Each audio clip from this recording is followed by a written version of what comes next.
de la emergencia de esta mañana. Don Fernando Castillo, señor Castillo, buenos días.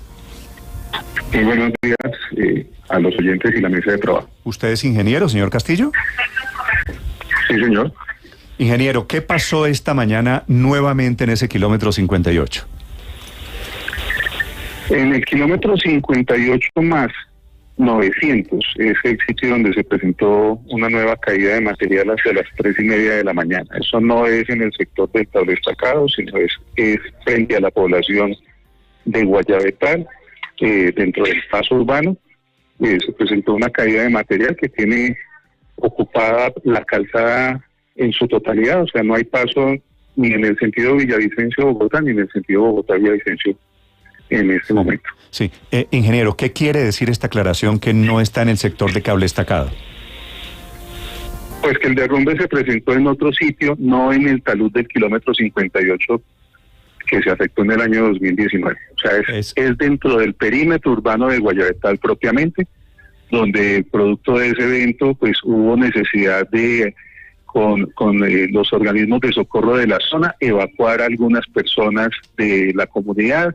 Aparentemente hubo también una fuga de gas en la zona que también está siendo revisada y pues en este momento, digamos, hasta que no haya condiciones de seguridad en el entorno, pues no se pueden empezar a hacer los trabajos, salvo que los organismos de socorro nos confirmen que podemos entrar a iniciar las labores de remoción del material. ¿Lo de la fuga de gas fue con explosión incluida? No. O sea, de las personas que estaban en el sitio, de los organismos de socorro, reportaron que había olor a gas en la zona. Entonces, pues por medidas de precaución y como pues también hubo afectación del alumbrado público y de la parte eléctrica en la zona, entonces pues ya hay que tomar una serie de medidas de prevención enfocadas precisamente a tener condiciones seguras para poder iniciar los trabajos de remoción. Vale, ingeniero, las imágenes que están llegando de hace minutos ya con luz día, pues son contundentes, esa vía está totalmente bloqueada. Esa montaña es la misma del kilómetro 58, sin embargo, es decir, esta está a unos metros... No, señor. ¿No? No. ¿Cómo no? Es un sector totalmente distinto. Pero esto es kilómetro 58 más 900. Sí, señor, es 900 metros después del sitio donde está el Tablé Estacado. Sí, y el otro es kilómetro 58 flat. Sí, es casi un kilómetro adelante. ¿Y cómo no es la misma montaña, con 1 kilómetro o 900 metros de diferencia? No, porque digamos que es la misma, hace parte de la cordillera oriental, pero el sector donde se presentó el deslizamiento del Tablé Estacado hace parte de una meseta distinta, porque ahí pasa una quebrada que se llama Caño Seco, y hay otra, y digamos donde se presenta el derrumbe es entre el sector de Caño Seco y otra quebrada que está más o menos a 1 kilómetro de distancia, frente a la zona urbana específicamente. Ok, entonces, ¿aquí también van a tener que hacer un cable estacado?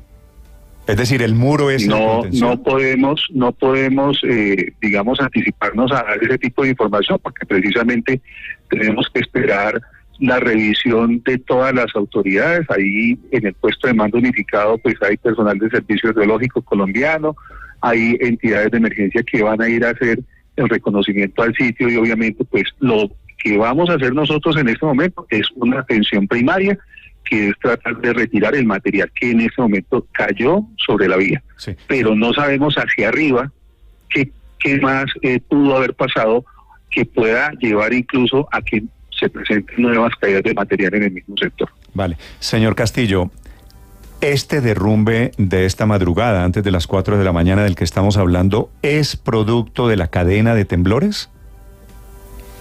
Asumimos que sí, porque en ese sector no teníamos confirmación de desprendimientos de material. Después, en horas de la tarde, se presentó alguna situación incipiente, algunas caíditas de piedra, como se presentó en otros sectores, pero como en todo el terreno, toda la zona ha resultado afectada por el sismo, pues nosotros desde ayer ya habíamos anticipado que nos tocaba tomar medidas de prevención en la circulación de los vehículos, y por eso precisamente pues estábamos en labores de monitoreo permanente. Es más, nosotros habíamos informado desde el día de ayer que le recomendábamos a los usuarios de la carretera no viajar por los riesgos que representaba especialmente en horario nocturno esa situación, al no poder ver con claridad potenciales deslizamientos que hubieran podido haberse generado precisamente por el efecto del sismo y la réplica que hubo a las 8 de la noche. Sí, doctor Castillo, este derrumbe que estamos viendo en el kilómetro 58 más 900 en la vía al llano, ¿a qué hora se produjo? A las 3:30 de la mañana. 3:30 de la mañana, es decir, pudo haber sido por cuenta de la acumulación de los sismos, la montaña pudo haber estado inestable y se desprende al final a las 3:30 de la mañana. Sí, es que como les digo, no solamente tenemos ese sector, sino también hacia las 10:30 de la noche, entre 9:30 y 10:30 de la noche aproximadamente, también tuvimos otra situación similar en el kilómetro 56 más 600. Pasando el puente de Quebrada Blanca, antes de llegar al municipio de Guayabetal, ahí también habíamos tenido una situación que reportamos obviamente en redes sociales, donde nos quedaron unos vehículos detenidos antes de los túneles de Quebrada Blanca y nos tocó iniciar un proceso de evacuación de esos vehículos precisamente por los riesgos que había. Parte de esos vehículos se llevaron por los túneles nuevos y se bajaron al sector de Guayabetal y lograron salir de la zona. ¿En ese kilómetro 56 sigue habiendo un derrumbe también? También está cerrada en ese sector el tránsito del sentido Bogotá-Villavicencio. Solamente en un sentido. Aquí, en este caso, pues es muy impresionante el derrumbe que se presenta. ¿La vía estuvo abierta hasta qué horas? ¿Hasta cuando se presenta este derrumbe? ¿A las 3:30 de la mañana, doctor Castillo? Hasta las 3:30 de la mañana, porque como durante el cierre de las 8 de la noche quedaron vehículos represados. Se inició el proceso de evacuación. Hacia las 10 de la noche se presenta el derrumbe del kilómetro 56. En ese momento se activan nuevamente los cierres y nos vamos a la tarea de evacuar los vehículos que están represados en el sector del descenso de los túneles de Quebrada Blanca. Y en esa tarea estábamos, ya se habían terminado de despejar algunos vehículos que venían en el sentido Villavicencio-Bogotá, y en ese momento se presenta la caída de material en el kilómetro 58 más 700. Sí, doctor Castillo, ¿qué tan grande es el trancón allí? Estamos viendo las imágenes de algunos vehículos que están atrapados allí por los contenedores estos detenidos. ¿De qué magnitud es el trancón?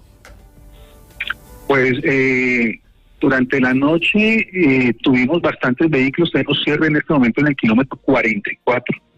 Hay un punto de control antes de ingresar al túnel Renacer, que es el que desemboca al peaje de Naranjal.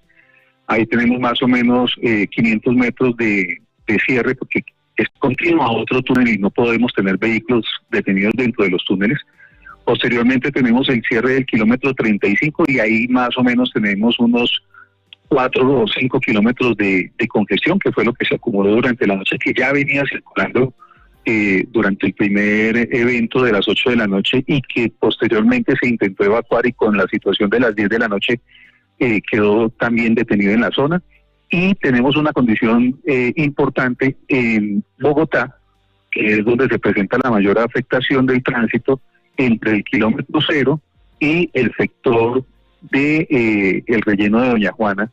Allá, digamos, también esa zona ya hemos establecido contactos con la Secretaría de Movilidad de Bogotá y hay bastante congestión de vehículos.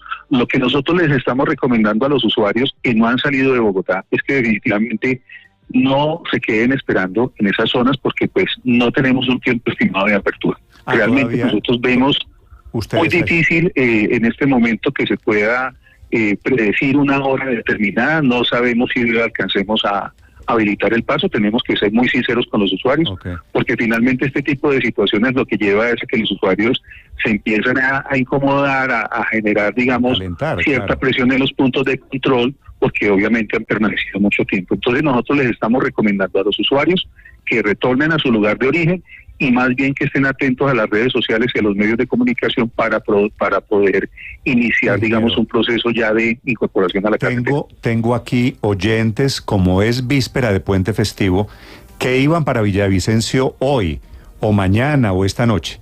¿Es mejor, para ser sincero, cancelar el viaje o todavía hay esperanza de que la vía se reabra hoy o mañana?